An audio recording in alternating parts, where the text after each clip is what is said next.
Tap into the psychology of engagement and more. This is where we talk about life, learning, and everything in between. This is the Lifelong Podcast, a show for those of you who love to ask why.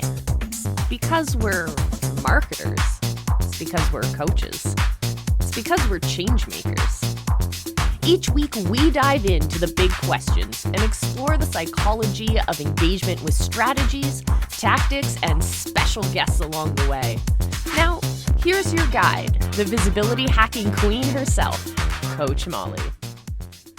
Hey, visibility hackers, and welcome back to the Lifelong Podcast. I'm your host, Coach Molly from visibilityhacking.com, and it's an absolute pleasure to have you guys here with me today. In this episode, we're going to be talking about cognitive learning theory. So cognitive learning is all about learning how to learn and learning how to think. And so if that interests you, and it definitely should, you're going to want to join me today. We're going to be looking at how we can use this psychology to actually design better programs so that we get our teaching across in a way more impactful manner. So let's dive into our presentation. So the first question is, what is cognitive learning? Well, cognitive learning is, as I said previously, understanding how to learn or understanding the learning process. And once we do that, we can develop better learning models for our participants. We can teach them better. We can get them better results faster because we actually know how they think. And what we're doing is teaching our students how to think for themselves. So it all starts, let's go way back and talk about these two guys. So first, the guy closest to me here is a philosopher named Plato, and he liked to ask a lot of questions about how do we know who we are and how do we know how we think? Well, fast forward a few years, many years, and we end up with this guy on the end here, John Locke. And he came up with the idea of what's known as tabula rasa, which is Latin for blank slate. So this is the idea. Let me paint you this picture. He said that humans come into this world with a blank slate. We don't have any learning that is embedded in our brain. Everything we learn, from language to thought patterns to the way that we engage with each other, are all determined after we are born. And so he then started asking, how do we make the most of this? And I'm going to complicate this by saying, well, it doesn't really matter if humans are born a blank slate or not, because once they get to us as coaches and marketers, we need to understand that they already have scribbles all over that chalkboard. They're not coming in like the first day of school with a beautifully clean chalkboard.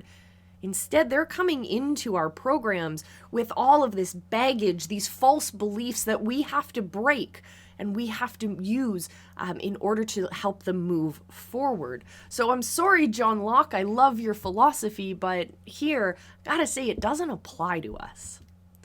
What is cognitive learning? Well, cognitive learning, as I said before, is learning how to learn. It's actually understanding how we as humans think, how we connect ideas, and how we can actually grow outside of the classroom or outside of that individual learning experience.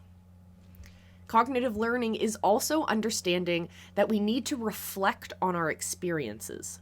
And it's through that art of reflection that we're able to draw closer connections to other learnings and that we're able to really get the most out of that learning experience. So always in your programs, make sure that you're building in opportunities for your students to reflect. Remember back in school, maybe you had the opportunity to do reflection journals. These are important. They're not going to be marked that you got the right answer or the wrong answer. It's a practice of behavior. As coaches, so much of our job is not necessarily helping our people learn something new as much as it is about helping them change their behavior. And so when we teach them this, when we teach them how to reflect on what they have learned, that is how we can help them change that behavior and become and solidify really good behaviors in them. Cognitive learning is also about helping our students find novel solutions. It's about teaching them how to find innovation in problems that they encounter. It's not about whining about the problems in front of you. It's about looking at them as beautiful puzzles and looking for deeply for those novel and creative solutions. Cognitive thinking also asks us as coaches and teachers to help frame the context of our learning for our people. We have to make sure that we have a structure for our people to learn from. That they not only are learning the specific task at hand, but that we can step back about 10 steps and see where this fits into the larger picture. So when you're looking so granular at a specific skill that you're teaching or a specific tool that you're using, what you need to understand is that you have to put that into the larger context or your people are not going to draw that connection. Cognitive learning is also about making sure that concepts are connected. So maybe you mentioned something in a previous lesson or a previous program and you want to bring that memory recall. It's about making those connections.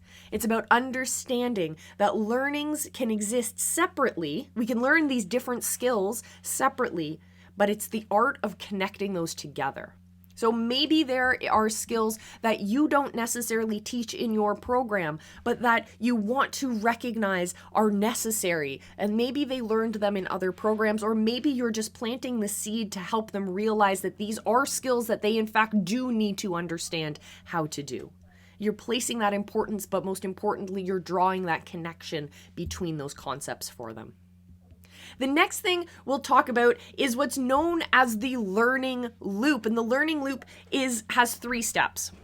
The first step is comprehension. It's thinking about how a topic fits into that larger learning environment, or that value ladder, or that skill ladder, or that acquisition ladder. The second step is memory, and this has to do with relating this new information to previous learning that they've already had. It's about deepening that relationship and that knowledge by creating those deeper connections and increasing the speed and efficiency of that recall. And the third piece is application. So this is when we actually apply our knowledge and our skills to the solutions at hand. This is when reflective learning comes into play. This is when creative problem solving comes into play. And this is why I love focusing on project-based learning. So in project-based learning, what you have is people have to understand all of the different skills that they will need in order to get this project done. Having a project in and of itself becomes that capsule, that ability to be that larger learning. And now they're going to look very granular at what tasks need to actually happen, what skills do they need to get that done. The second part of this is memory. So in project-based learning, you might have a capsule project at the end of your program that they are going to reflect back on what they have previously learned in order to achieve that end product. Or you can run your project throughout the entirety of your program so that they create this deep learning and this deep memory because they have literally they have acted upon the skills that they have learned through your program. And the capsule and the project that they work on that they complete at the end of your program ends up being the ultimate memory aid for them because they've done the steps already. And then when it comes to application, well, that is what a project is in the first place, isn't it? Guys, thank you so much for joining me for this episode of the Lifelong Podcast. I hope you enjoyed it. Make sure that you become an official visibility hacker. Come hang out with the community. You can find us at visibilityhacking.com. I would love to see you in the community, guys. All right, make sure you like us, subscribe on YouTube, and I will see you in our next video. And until then, my friends, remember, I love you.